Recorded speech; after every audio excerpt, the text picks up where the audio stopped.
লাচিত অসম জিন্দাবাদ জিন্দাবাদ জিন্দাবাদ ইনকলাব জিন্দাবাদ জিন্দাবাদ জিন্দাবাদ ইনকলাব জিন্দাবাদ জিন্দাবাদ জিন্দাবাদ ধৰ্মেন্দ্ৰ প্ৰধানক পদত্যাগ কৰিবই লাগিব ধৰ্মেন্দ্ৰ প্ৰধানক পদত্যাগ আমি বিচাৰিছোঁ মোদী চৰকাৰ হাই হাই হাই হাই হাই হাই ধৰ্মেন্দ্ৰ প্ৰধান হাই হাই হাই হাই হাই হাই মেধাবী ছাত্ৰ ছাত্ৰীৰ শৈক্ষিক ভৱিষ্যত সুৰক্ষিত কৰাৰ প্ৰতিবাদত দিল্লীৰ যন্ত্ৰ মন্তৰত সোণম ৱাংচুক আৰু অভিজিৎ দীপকেৰ নেতৃত্বত যিখন আইন সংগ্ৰাম হৈছে এই সংগ্ৰামখনৰ প্ৰতি আমি বীৰ লাচিত অসমে সম্পূৰ্ণ নৈতিক সমৰ্থন আমি আগবঢ়াইছো।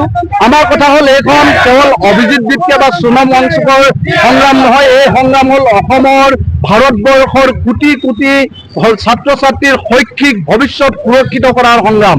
এই সংগ্ৰামখনত ভেঙুচালি কৰি এই সংগ্ৰামখনক দমন নীতিৰে তেওঁলোকে ভয় ভাবুকিৰে নিষেধ কৰিবৰ কাৰণে আপোনালোকে দেখিছে দেশৰ এগৰাকী প্ৰখ্যাত বিজ্ঞানী পৰিৱেশবিদ সোণম ৱাংচুকক যেনেদৰে বগা কাপোৰৰ আৰবেৰ দি তেওঁলোকে উঠাই লৈ গুচি গ'ল প্ৰতিবাদস্থলীৰ পৰা। এইটো এটা গণতন্ত্ৰৰ পৰিপন্থী কাৰ্য কৰিছে।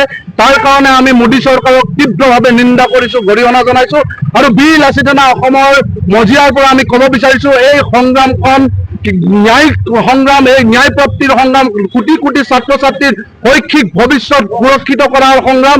এই সংগ্ৰামখনত বীৰ লাচিত অসমে গোটেই সংগ্ৰামখনত সন্মুখৰ পৰা নেতৃত্ব দিব আৰু সহযোগিতা আগবঢ়াই যাব বুলি আমি আজি প্ৰতিবাদস্থলীৰ পৰা আহ্বান জনাইছো। ছাত্ৰ ছাত্ৰীসকলৰ ভৱিষ্যতক লৈ হেতালি খেলা এই ধৰ্মেন্দ্ৰ প্ৰধান আৰু বিজেপি চৰকাৰখনে যি ধৰণে মৰ্মতালিৰে গণতন্ত্ৰক এক সুস্থ পৰিৱেশ সৃষ্টি কৰিব বিচাৰে, গণতন্ত্ৰ ধ্বংস কৰিবলৈ ঠেলি দিয়ে, দুৰ্ভাগ্যজনক কথা। আজি বীৰ লাচিত অসম কেন্দ্ৰীয় সমিতিৰ নিৰ্দেশ মই লখিমপুৰ জিলা সমিতিয়ে লখিমপুৰত প্ৰতিবাদী কাৰ্যসূচী গ্ৰহণ কৰিছো।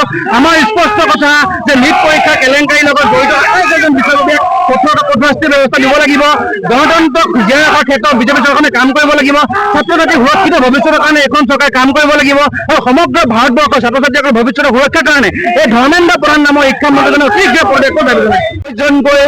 ভাৰতবৰ্ষৰ উচ্চ শিক্ষাৰ শিক্ষিত ছাত্ৰই মানে আত্মসন্মানৰ নিচিনা পন্থা হাতত ল'বলৈ বাধ্য হৈছে। শিক্ষা বিভাগৰ এই পংগু পুঙা লগা অৱস্থাৰ কাৰণে তাৰ নতুন এটা উদ্দীপনাৰ কাৰণে যি আন্দোলনৰ চিন্তা চৰ্চা সোণম ৱাংচুকে যি পন্থা হাতত লৈছে তাত আমাৰ সমৰ্থন আছে আৰু ইয়াক ভাৰত চৰকাৰে মানি লওক।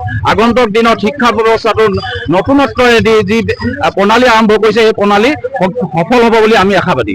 সদায় বিশ্বাস কৰে ভাৰতীয় সংবিধানৰ যি গণতান্ত্ৰিক পৰম্পৰা, এই গণতান্ত্ৰিক পৰম্পৰাক ধূলিসাৎ কৰি বিজেপি চৰকাৰখনৰ যি স্বৈৰাচাৰী তন্ত্ৰ, এই স্বৈৰাচাৰী তন্ত্ৰৰ বিৰুদ্ধে বীৰ লাচিত আজি সমগ্ৰ অসমতে ধৰ্মেন্দ্ৰ প্ৰধানৰ প্ৰতিকৃতি দাস কৰিছে।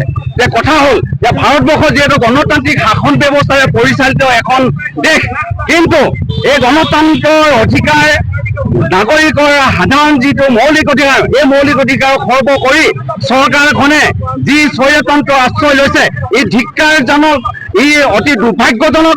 আৰু আমি বীৰ লাচিত অসমে যেতিয়ালৈকে ধৰ্মেন্দ্ৰ প্ৰধানে পদত্যাগ নকৰিব, যেতিয়ালৈকে মোদী চৰকাৰে গণতান্ত্ৰিক আন্দোলনক মান্যতা প্ৰদান নকৰিব, তেতিয়ালৈকে আমি এই আন্দোলন ধাৰাবাহিকভাৱে চলাই যাম।